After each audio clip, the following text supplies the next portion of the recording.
Okay, so hello everybody again. I'm Kyle Cordes here at Oasis Digital. As Brian was just saying, we are doing the St. Louis Angular Lunch, and today I'm going to talk about Bazel, which is the exciting new upcoming build tooling focused on building big Angular apps. I teach at our Angular Bootcamp. Every once in a long while, I fix things that are broken, and I kind of do businessy stuff. There I am on Twitter, and there's my email. This is what you were sold in our announcement email in terms of what we'll be talking about today. This stuff is coming from the Angular team, the people in California who work in the building on all this stuff, and it's still pretty early. So the stuff you're looking at here it's not considered done yet, and so basically anything I talk about is subject to change as the team that's building this stuff moves forward and tweaks what they need to do. Okay, so let's jump right in.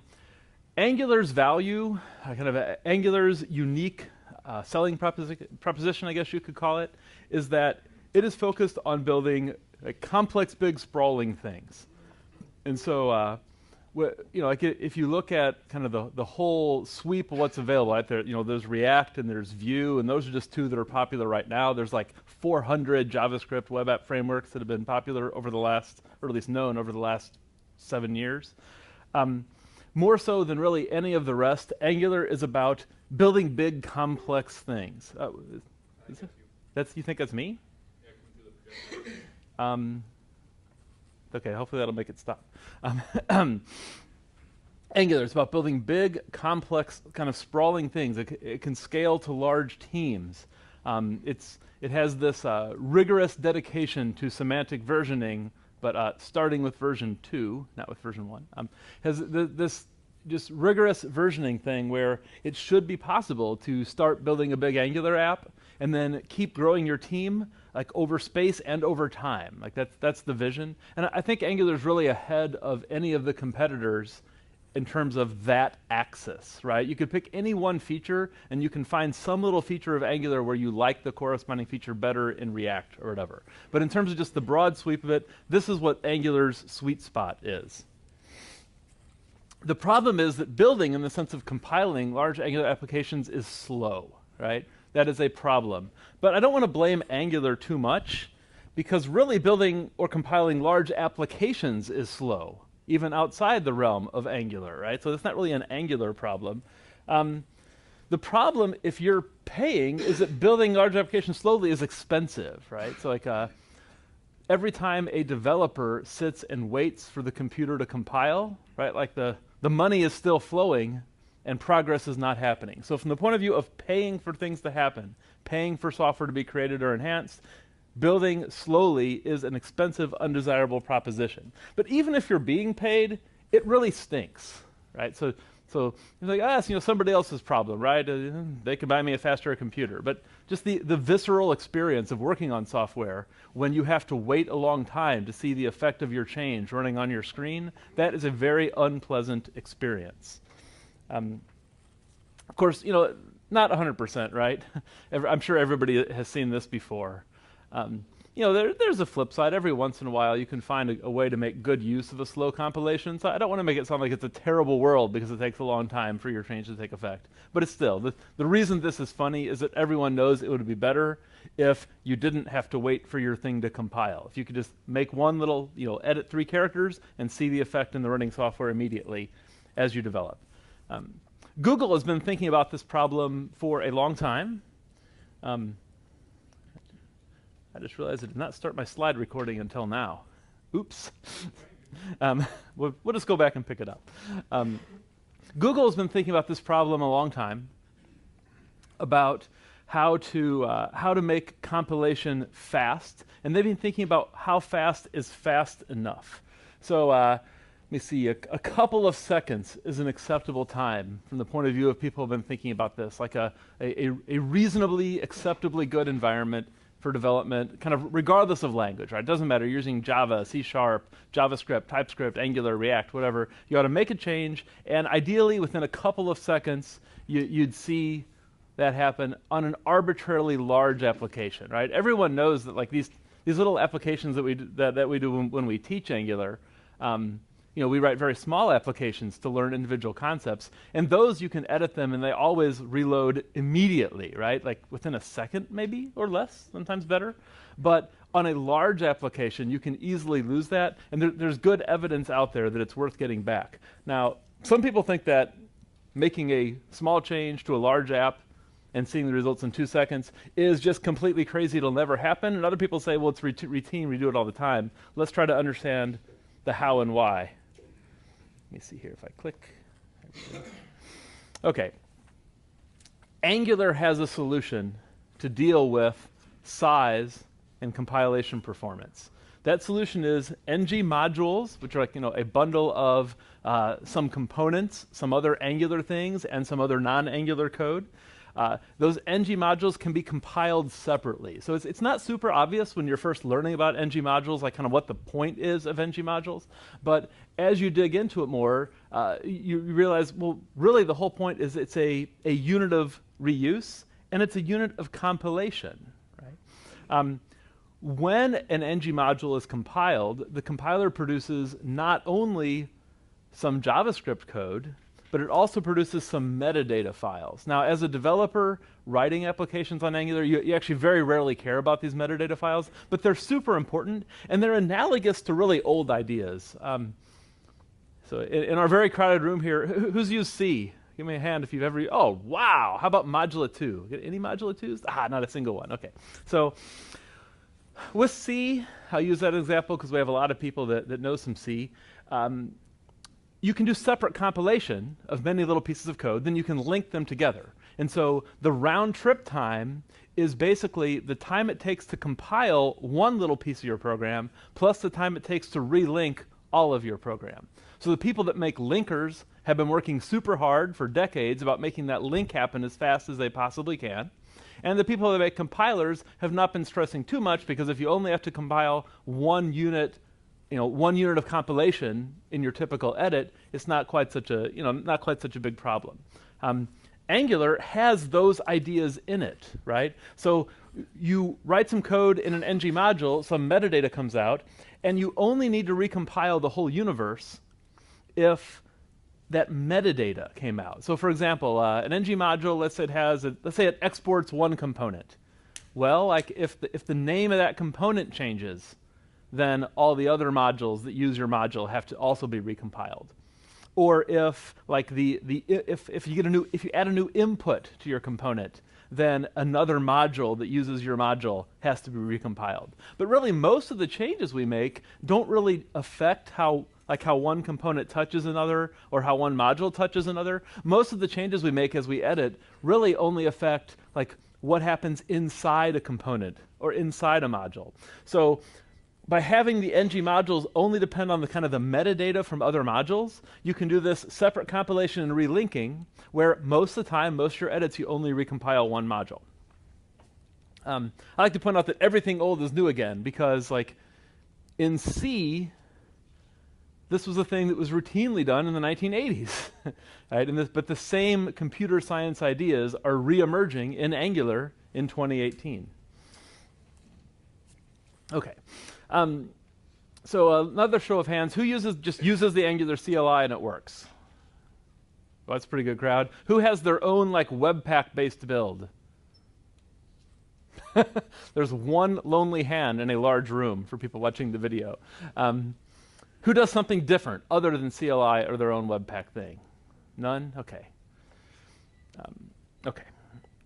So behind the scenes of whatever build pipeline you're using, which again is typically CLI, it seemed like that was the biggest show of hands, you have some ng modules which have some various kinds of source code in them. You run them through this tool called ngc. That's the Angular compiler that like turns a template into JavaScript code. That also bundles up the TypeScript compiler, so it turns TypeScript code into JavaScript code. So you get kind of the compiled output of a bunch of modules, and then there's this bundle splitting process, which is very much akin to like linking or dynamic linking that we did with C, when dinosaurs roamed the earth.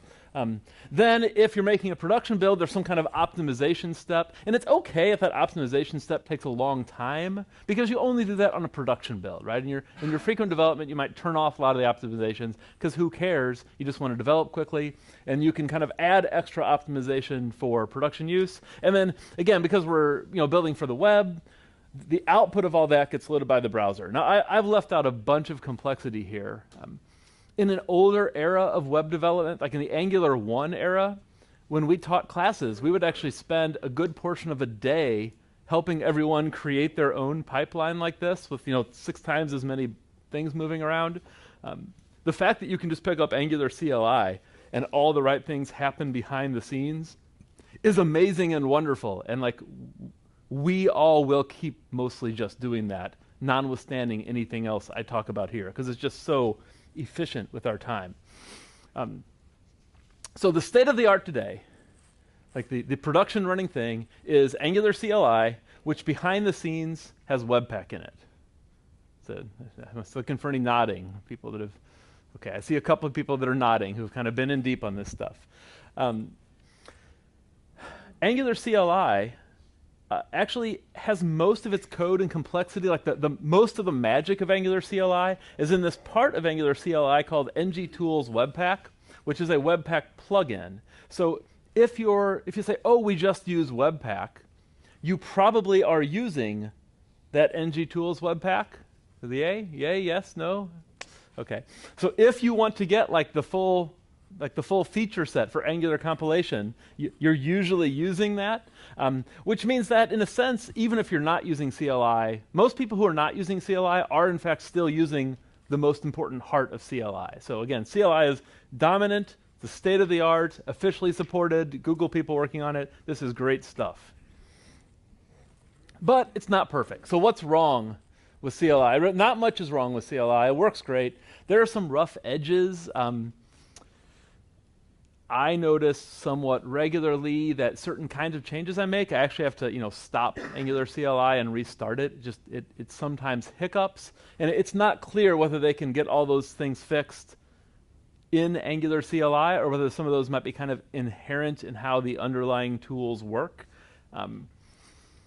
Also, on a large project with a huge amount of code, CLI can start to get kind of slow to start and kind of slow to deal with changes. Now that's improved enormously over the last 6 months, but there can be issues. So let's get a show of hands. Who's working on a large Angular project?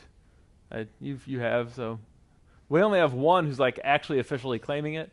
I suspect that many others here are working on a small piece of a large Angular project. So how long is your turnaround? If you make a change and want to recompile? Well, I don't have the largest application. So on a pretty large one, what are you looking at? The pretty large one, I would almost say it's not super large, but it's less than a second right now. Oh, that's great. So it must not be very large yet. That's fantastic. You're in great shape. Keep doing it. There are organizations who we serve here at Oasis Digital building large things. Google is working directly with some organizations building really, really large things who are far outside of the desirable 2-second turnaround with kind of the state-of-the-art tooling. Okay. So a while back, the Google Angular team started floating the letters ABC. What does that stand for? Let's see. So we kind of grumble here at Oasis Digital because we've been using that as the acronym for Angular Bootcamp, our Angular class. So we're grumbling a little bit about, but that's fine. They can have it. It initially stood for Angular, Bazel, and Closure, and we'll talk about what these pieces are in a minute. It now stands for Angular Build-tools Convergence, because they're kind of sweeping more desirable properties of your build tools under the same umbrella of ABC. Okay, so Angular, Bazel, Closure. Bazel, which is a tool we're going to talk about mostly for the remainder of the time today, is about a fast, scalable development cycle. Closure is about how tiny the eventual output is in production. It's turned out that everybody cares once they hit a certain scale about that development cycle speed, but really a lot of people don't care that much. If Closure gets them,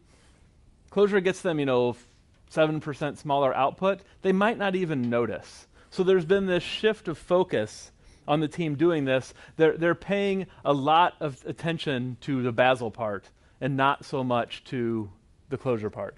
Now, the first line, that's not really a typo, because Blaze is the internal Google build tool of which Bazel is the open source version. So their goal of the project is to have this 2-second round trip. They're not there yet. Like when we get to the demo, you will not see a 2-second round trip with this stuff yet, but that's the goal. They already use most of these tools internally to build Angular itself and to build Angular projects at Google. And so many of these tools that were kind of gradually seeping out in the community have like a core part that's well proven and in heavy production use. So again, the scope of this convergence of build tools, so there's more productivity tooling, like better debugging, that kind of thing. Closure is still hanging out there. It's not clear to me if it's ever really gonna get to like the top of a priority list, because as I was saying here, if a lot of the people using this stuff are completely happy with the size they're getting, and like getting a few more percent with closure may not ever be real that important, all that important. I've actually used Google. Anybody here ever use Google Closure? See if we can get like anyone to even admit. So my impression is that really surprisingly, not even surprisingly, very few people outside Google have adopted Google Closure. That's my impression.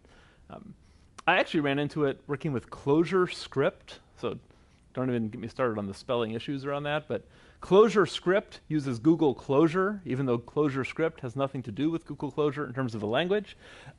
So there are a few communities out there using Google Closure outside of Google, but by and large it seems to be like a Google thing. I think Google probably writes like most or all of their JavaScript code in a way compatible with this Google Closure tool, but we can just kind of ignore that and go on with Bazel Blaze. Okay. So Bazel, as I was saying, this is the open source version of their internal build tool. We know that the internal one scales up to Google Scale because that's why it exists. I think that the hope is that the open source one can also be used at kind of this large enterprise Google Scale. Kind of the scariest part, I know Paul Spears is in the audience, is probably nervous right now. Because it runs on Java JVM, and we'll get in a slide in a minute of why a lot of people get nervous about that. But Bazel is a language neutral build tool, so it's in wide long-term use at Google to build like everything, but everything is like mostly like Java and Python code historically at Google, right? So Bazel is not an Angular thing. Bazel is a thing, a cross-language thing being brought to Angular, which means that it's long and well proven. So it was mostly done like 10 years ago, and I've seen comments online from people like, oh, what version of Bazel do I have to be using? Like, how much of the features changed? Well, like the Blaze that it's built on, they said, oh, well, like actually by 2008, it was actually pretty much nailed down. So we're kind of getting into this maybe more Java JVM part of the industry where the pace of change is not quite so frantic as what we see on the front end. I would say that Bazel or Blaze is a bit idiosyncratic. We'll look at a couple of files in a few minutes, and if you've never seen it, you may sort of chafe at the syntax a little bit. At one point, some folks from Google made their way over to Facebook, and they reinvented or re-implemented many of the same ideas. Anybody heard of the Buck build tool? I bet that one will get not a single hand. That's what I expected. If you Google Facebook Buck, they made their own build tool, which is, as I understand, structurally similar. I have never used it. So, okay, so I stole this slide from Alex Eagle, who's the person leading the charge at Google on this stuff. So Bazel, it's incremental. The whole point of Bazel is to have like a vast array of source code and to understand the dependencies between this piece of code and this piece of code, so that when I edit a piece of code, it only recompiles the minimum path through the graph of all the code that is your huge application. So that's the basic idea behind it. It's intended to be deterministic, which you can screw it up, you can make it non-deterministic, but like people that have been around with C for a while, if you've used C with like if you use like make with make depth, like you've done some like dependency tracking stuff, you can get where you have a pretty high confidence that that just recompiling a kind of path through your program is sufficient. It's the determinism that lets you see that. Hermetic means that Bazel is supposed to understand all the inputs and outputs to your tools so that it could like pack up all your inputs and carry them over to like a build farm somewhere and run them and then bring you the results back. So in the ideal, properly used case, Bazel, although I think this is more implemented in Blaze, could let you borrow some CPU on some big pile of servers. And of course, why would that happen? Well, Google is known for having a huge pile of servers. I already mentioned the universality, and the industrial grade that's really the important part of this, is that Bazel is the hot new thing, but both the ideas and the kind of non-open source implementation are really old, really well proven, very enterprise scale. This stuff is intended to be used at and usable for companies that are responsible for huge systems, across like the enterprise, but like not just the enterprise, like the enterprise. Okay, so the happy path with Bazel is that you're working with a language or framework where somebody else has already set up a bunch of stuff for you, which is the case like with Java. You've already used it, and so you are not surprised by the syntax. You already have Java, so you're not panicking about installing Java. And the Bazel stuff is kind of taken care of by your tooling. That's the happy path. Angular today with Bazel is nowhere near any of that happy path. So the things I'm going to show you that are going to seem very painful, even wince-worthy, are just because it's not on the happy path yet. It'll get there. I also try to include this tip. Like if you think Java is like a huge bloated thing, what is this the huge bloated thing that like people who don't even work here anymore used? It's actually not, and it's actually kind of small. Like if you do a Java install and then some jars and compare that to like Node plus the Node modules in your project, you may actually find that Java is like svelte compared to your Node toolset. So we've had this reversal. Node emerged as the small, light alternative to Java, but that's not really true anymore. Java is a great platform to be sitting up on top of, even if you never touch the language. The only downside is a stupid installer on Windows. And so here's my aside, like, why? Why did this happen? Who allowed this to happen?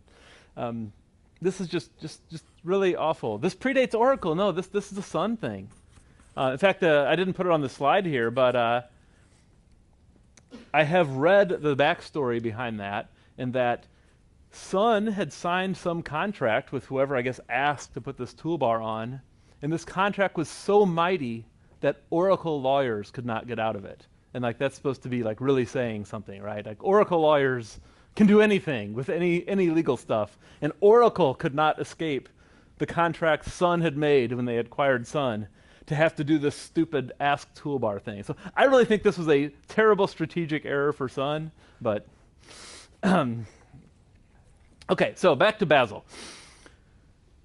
With Bazel, at the top of your workspace, so workspaces, I'm going to work on a bunch of related stuff. So the top of your workspace, you have a file called workspace, and then inside each part of your application, you have a file called build that describes how to build that.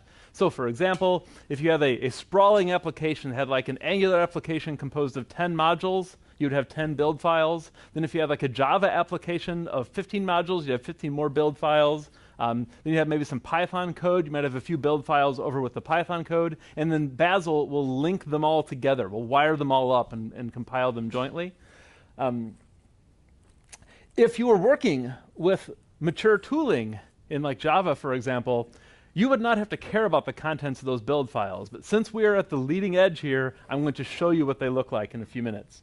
Then lastly, if you're defining your own stuff, if you're like teaching Bazel how to do a new kind of thing, you use these little BZL files, and they kind of look a little bit like Python code. They're a little odd to look at. But you really should never have to do that. Like in theory, some expert, like the BZL files, those are the equivalent to Angular CLI. Somebody else figured out how to make this whole thing work, and as a user, I just sort of touch it at the very top and turn it on and it works. Okay, so rough edges right now. The underlying tool is mature and robust. all the stuff specific to what we're doing is of early or varying maturity.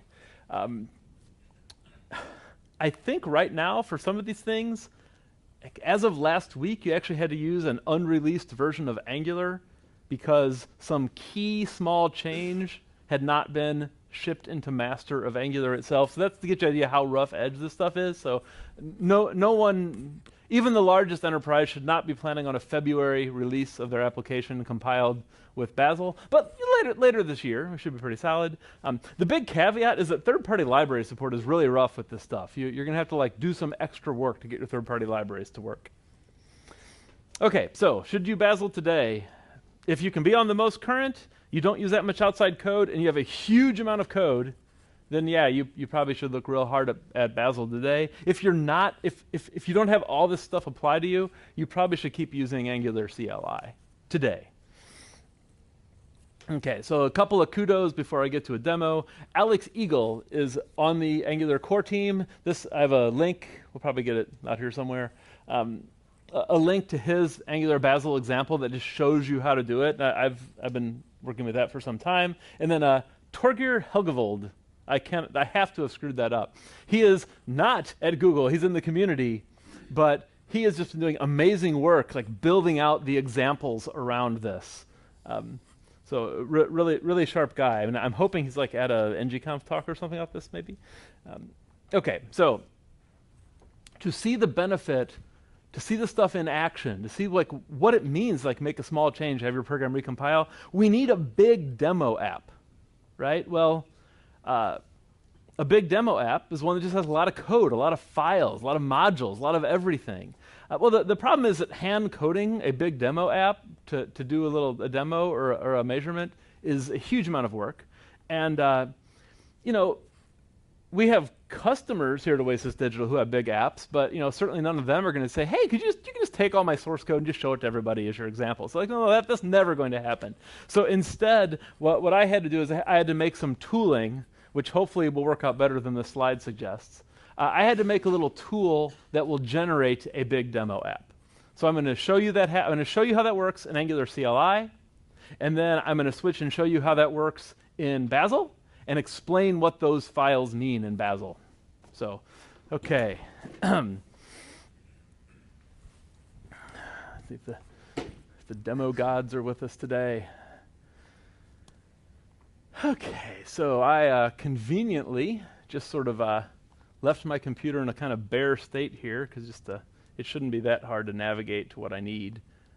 I'll do a font size check in a moment. Okay, back row. Can you read the text in here? I'm getting... Okay, I got to make my window smaller before I make it bigger. Okay. Okay, our back row size check has finally said this is okay, so hopefully it's also okay on the video.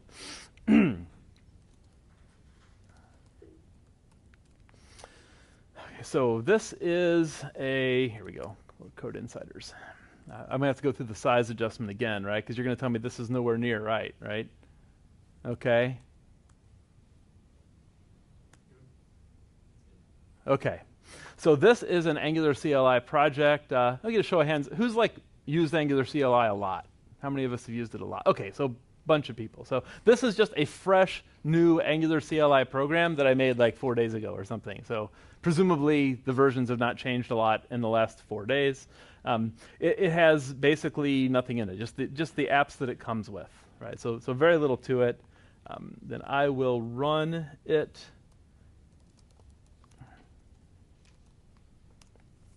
Okay.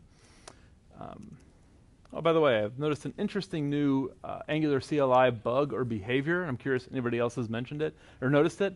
My Angular CLI doesn't exit when I Control-C anymore. It just keeps running in the background. I have to go do a kill command on my Mac to make it stop.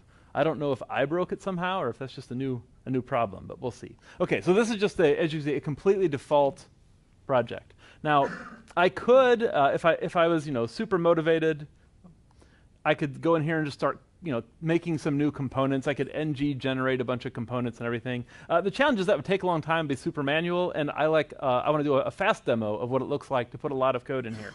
So I have a tool that I have made, and the way the tool works is unfortunately out of scope, but it's called Angular Stress Test, and then you just tell it how many modules and how many components you want to make, and it makes a trivial sample application that has that many modules and components. So I want to have 5 modules in a total of 17 components. Okay, so I'll run that and look, see, it generated them, and then if I go look in, I just blew it here. Take a look in here, and it just, look how clever the naming is, see? Right, so, by the way, I said 5, why are there only 4? It's because I was kind of stickler, I didn't want to be off by 1, and so the built-in app module is 1, and so if you say 5, you're still gonna have that 1, and you're gonna have 4 more.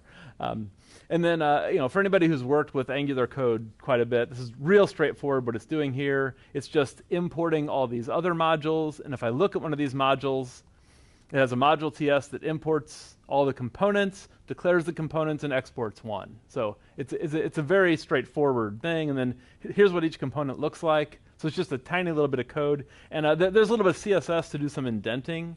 If we go back and look at it running, so that this is what it looks like. Right? So it's pretty straightforward. Okay, so I can run this with bigger numbers, right? I can say, well, what if I had 10 and 170, right? So it still doesn't take very long to generate, and then this thing is going to go do some work, and that was actually super impressive, right? Angular CLI just recompiled and got the program up and running in how long? Like a very short time. I think if we look at its thing, it'll tell us. Yeah, it took 1.8 seconds, and that wasn't to make we got to find a way to make that sound go away. That wasn't to make an incremental change. That was actually to recompile the whole thing because I added a bunch more to it. So I have a plan there. Okay. Okay, so let's push this thing harder, right? Because if it's working well, if something is working well, what do, right? You turn up the heat until it doesn't. So 150 modules with 996 components spread across them. So generating them takes just a moment. Let's see how long this thing takes to do its cycle.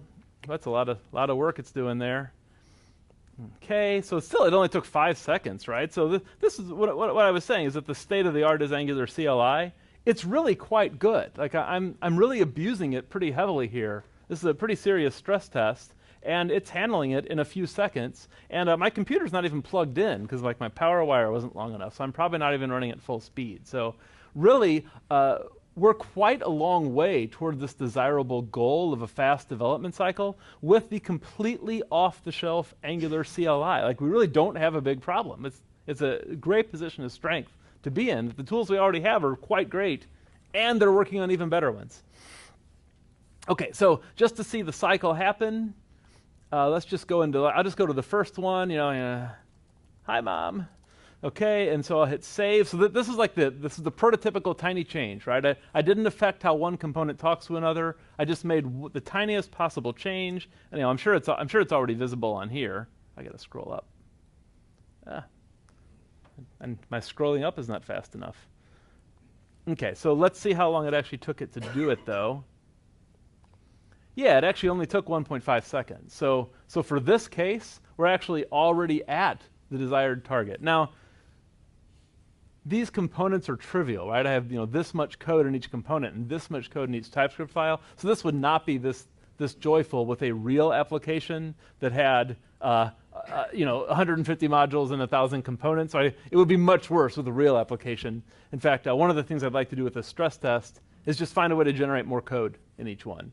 But still, this is quite good. Now, let's switch over and just see this go in Bazel. It's going to be rough. It's going to be much rougher than that quick and easy demo. So I'm gonna kill that. Now here's the thing. There's a bug because did it exit? Maybe it did exit. Okay, good. It did exit this time. No, it didn't. See how I refreshed and it's still serving the page. right? Like the CLI is still running in the background. I'm actually having to kill it by hand. So there's a bug to open maybe later. Okay, so let's get out of this one. Now,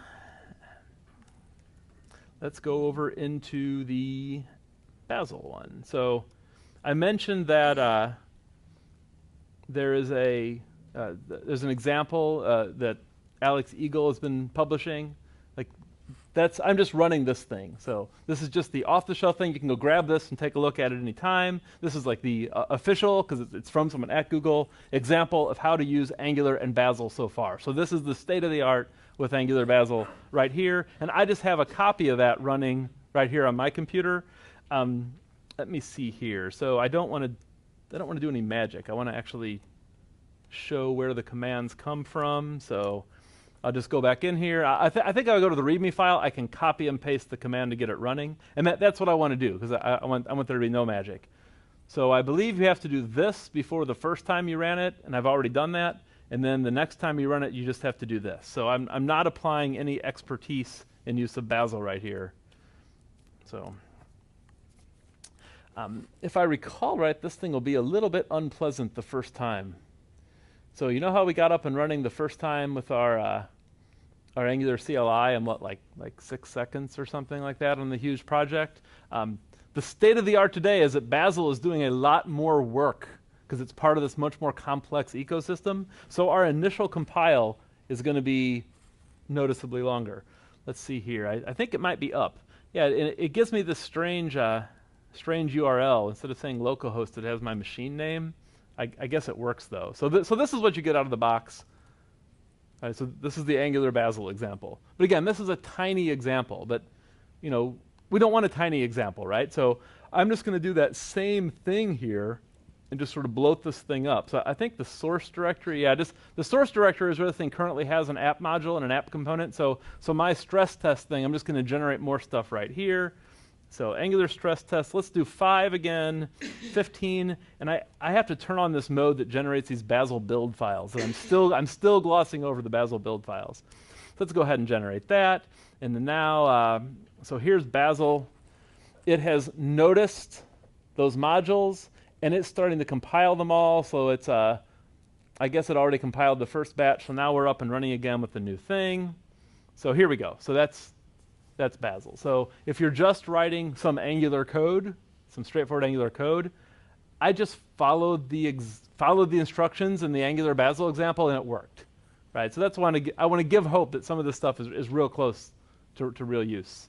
Okay, so I guess we ought to turn it up, right? So how high did I go last time? Somebody remember? It was like 150, 140, somewhere in that range. And I was around 1,000. Let's just go for an even 1,000 or something. Okay, so let's just throw a lot at this thing. So the generating is quite pleasant, quite fast. Here's the part that's not so much fun. Bazel is just way better at using up your CPU than kind of lesser tools. So if I get this sort right, we should see that it's running a bunch of stuff. I'm trying to, there we go, that user. So I guess I'll kind of point up there. Those two numbers you can hardly see. It's basically busying out the CPU quite effectively. And that's intentional. It's not doing anything wrong. It's trying to leverage your hardware better. And so I think kind of maybe the hidden message of Bazel is, hey, you actually have a reason after all to buy like a gaming rig for your development computer, right? Because you ought to get a machine that has a massive RAM and massive cores and so on. So I think that might be the excuse I've been looking for to upgrade to the largest computer that can be had. Okay, so what's actually, I try to give plenty of time here. See how it's got 8 things running? It's running 8 compilations in parallel. So it looked at my hardware. It concluded that 8 was the right number to run in parallel. I might dispute that. That might be a little higher than is really ideal for a 3-year-old MacBook Pro. But the point is, it's supposed to be able to, you can tell it or just figure out, hey, to make best use of your hardware, I'm going to simultaneously compile 8 different of your Angular modules, right? Now, is that worthwhile in my example modules that have this much code? Probably not. But if you had 50 very complex Angular modules, this would be a huge payoff that would be happening here. I keep thinking I'll look around and it'll be done. Oh, I can tell. You can tell how. See it the 108 of 116 or 118. It's figured out about how many tasks it thinks it has to perform, and this is how far the way through it is. So we have some sense that we're getting close. Although the target keeps going up, so I'm a little bit skeptical. So this word sandbox is important. With the right setup, I could be running those on some build farm somewhere, right? Now I'm not. I'm just running this all on my local computer. But the Angular CLI solution, although it was like quick and easy to get started with, it has no way at all to like run some of the work somewhere else. With Bazel, your thing gets big. You could find a way to do some of this work on another computer somewhere. You could buy a 32 core machine, 32 CPU machine with 128 cores or whatever, and benefit from it.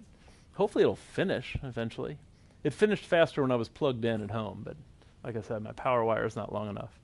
Okay, well, we will let that go, and I want to, so the very last thing I have to do is just point out how the configuration works. Okay, so at the top of a project, you have a file called a workspace, and if you disregard the syntax, so think of the syntax as being roughly akin to a package JSON file, but platform neutral and invented in 2003. Okay, so think of it like that. I know it's a little hard to tell in the room because of the light on the screen, but there are words in here that have things like the name, right? That should be familiar. These things that say HTTP archive, these are a form of dependency. This is another form of dependency. So this is the dependency that knows how to deal with Node, right? Because Bazel is platform neutral. So you have to tell it, you need to learn how to work with Node. If we're using Sass, there are some Bazel rules of how to work with Sass, and so we tell it how to do that. So there's basically a bunch of things that are like a package JSON, but just a different vocabulary, a different way of thinking. And there's actually nothing in here I don't think about our actual project. This is just in this workspace, here's all the stuff I'm going to need to do my work. Then to build a project, you need a build file. And again, I'm not trying to like teach the details. I just want to kind of give a feel for it. So this is the top level build file, and so it talks about things like, oh, go find the stuff in Node modules and make that available for compilation, right? And it has to be taught that Node modules need to be available for compilation because this is not a JavaScript build tool, right? This could be, you could be using the same tool set to build Java, and you would put some different words here to tell it, go look at those jars over there, and it would like understand the whole thing jointly. Okay, there's one other bit here. Yeah, okay, that doesn't matter. Okay, so then lastly, per module, you also tell it, right? So this is where it starts like really verbose. So look, we never write a package JSON for every like Angular module. That'd be silly, right? Because Angular already knows all the information. So here we are just telling Bazel about this module. And again, it's quite verbose, but the important thing about this file is you won't have to write this for very long. I had to write this to get my example up and running. There are people like right now at Google making a way where this will just happen behind the scenes. So I've actually shown you all of the Bazel specific files, right? Everything you didn't have time to learn it, it just scrolled past you. So there's really not very much, and work happening right now is going to make it go away. So let's see. I heard my fans calm down. So I think we are ready. There we go. There we go. See, that said connected, reload, whatever. So I think we're going to have the same thing up and running, right? And so the same trick, right? I'm just going to pick the very first one and then go into the very first one. And this time I'll say, hi, Dad. So I saved that. And then somewhere over here, it's recompiling just one module, and there we go. I think it said, what, 5.6 seconds. So there's still some complexity overhead, and my machine isn't the fastest, but it managed to figure out like how to compile just the one piece and get the whole thing back reloaded again in 5 seconds. And I think that because a lot of that is just kind of static overhead of rough edges, I think they're totally on path to make that number have been 2 seconds for an arbitrarily large application once they get it all wired up. So that's it. End of demo, end of presentation. I'll take questions and answers to the extent we have time, but thanks for coming, everybody. I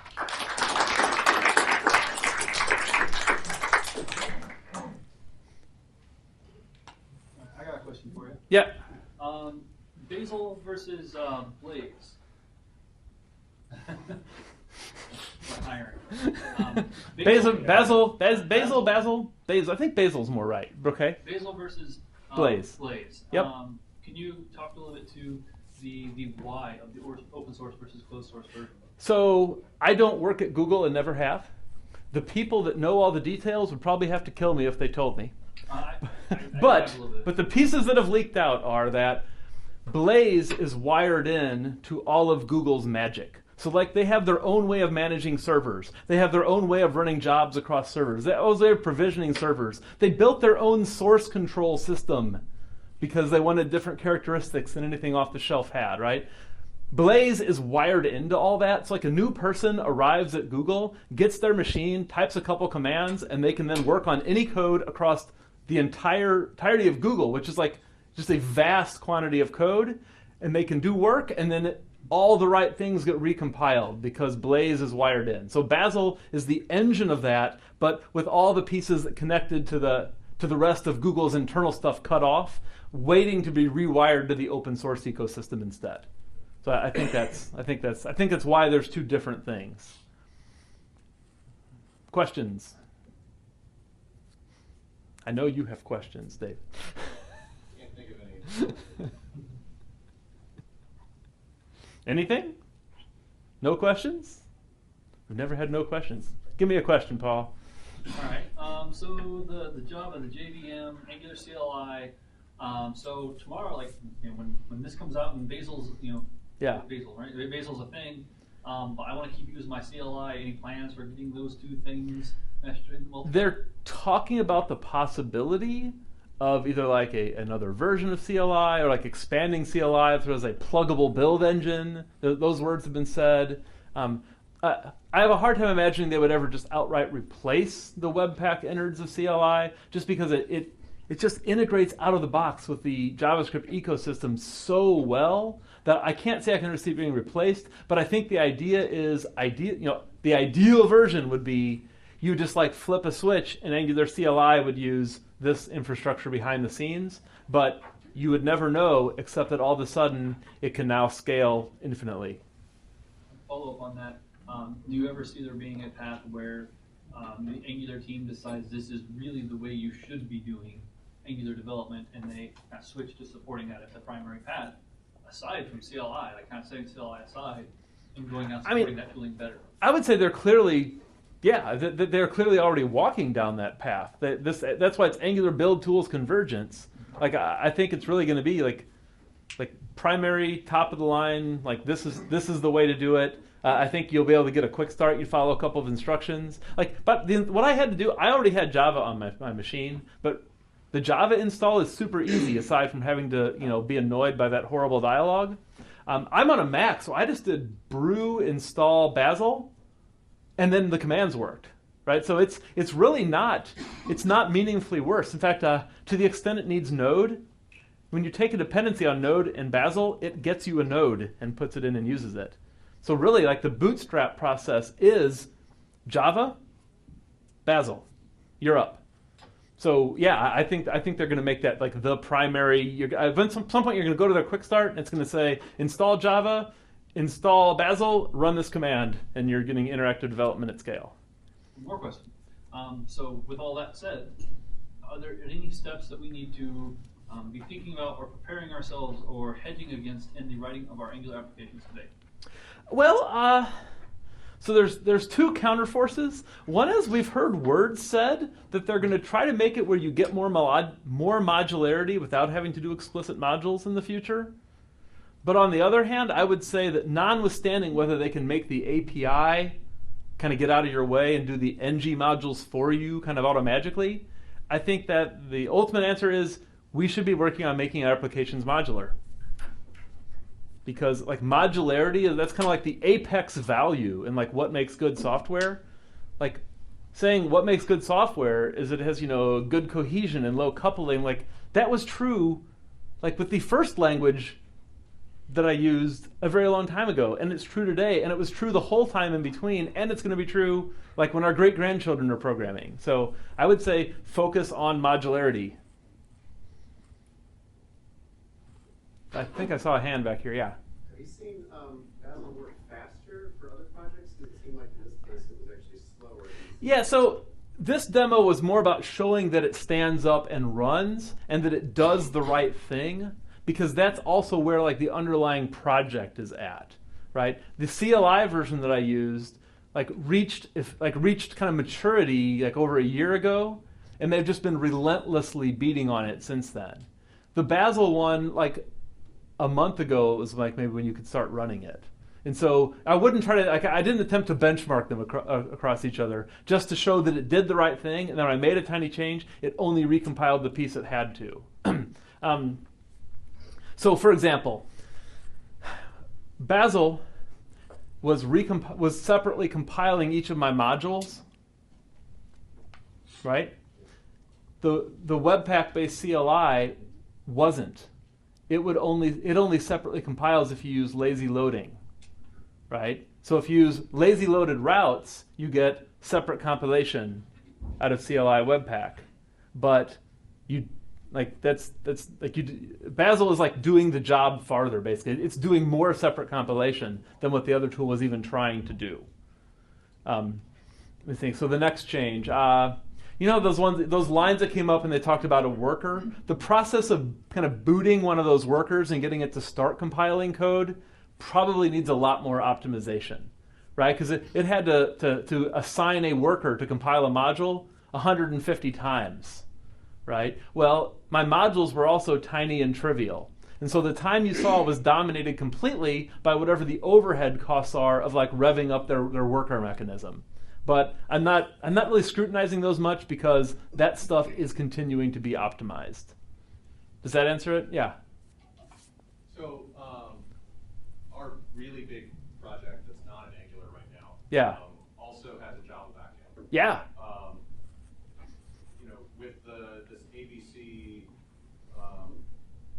initiative, how do I put this? Ideally, Bazel would compile all of it. Yeah, so Bazel already is completely language neutral, Right. and it's much more mature the places other than Angular. But so what I'm saying is like, would a workspace not just be your Angular app, but a workspace would be your Angular app and Exactly. You can just like trivial heterogeneous builds. You could have, I don't know, I think there's support for at least like 20 different languages. You could have a sprawling project with 20 different languages, not just like in little fine-grained pieces, and each one is a separate kind of module for the purposes of Bazel, and it will do that orchestrated, scalable, delegatable, build process across that. So I'm imagining it's version control agnostic. Correct. It's not right. But so Google is a monorepo, so everything's always in the same spot. I don't think Bazel cares about that. But so like if you set up a workspace, can it access the version control? I mean, it doesn't know. For you? I mean, it doesn't know about the version control. It just cares about the code, and I think it actually takes a SHA behind the scenes. It just cares that this snapshot of input produced that snapshot of output through this build tool, and I don't think it matters at all what you use to manage the files. Which is good. I think it's the right way to do it. I don't think we would really want a build tool. In fact, a long time ago, I worked with a tool called ClearCase. And anybody work with ClearCase? Come on. Yeah. Isn't that awesome? Man, you could just like get paid to sit and wait for ClearCase to finish. But no, ClearCase actually tried to do some of the same magic, like kind of but before the hardware was ready, I would argue. And it had a closely integrated build tool and version control. And so that was great as long as you like wholeheartedly endorsed using their system from end to end. But of course, it's like mostly gone now, right? I'm sure there's somebody still using it, but like an open interoperable systems have won. They've won so strongly that I don't think you would want Like if somebody said, hey, I got this great idea, but the cost of it is your build tool and version control are tightly integrated. You have to adopt them both jointly. I would probably just pass. I guess what I'm asking is, thank you for saying it that way, because it clarified what I was trying to get at, which is, so we're looking at, either Ant or Gradle, especially with Gradle, where it does dependency management, and could pull things down, like pre-built Yeah. down Yeah. from a repository Yeah. somewhere. Does Bazel do that? I haven't used that in Bazel, but my understanding is that they are like usefully wired into the Java ecosystem already in a way that they're just starting to touch in the Node ecosystem. Okay. So there is like, you will find a much more complete working story for that. Gotcha. Yeah. Also, Android has Android support. I think it's used pretty heavily in the Android development world. Okay, we need to wrap up because of time. Any final question from anyone else? Okay, well, thanks. We're done. We'll hang around for a little bit.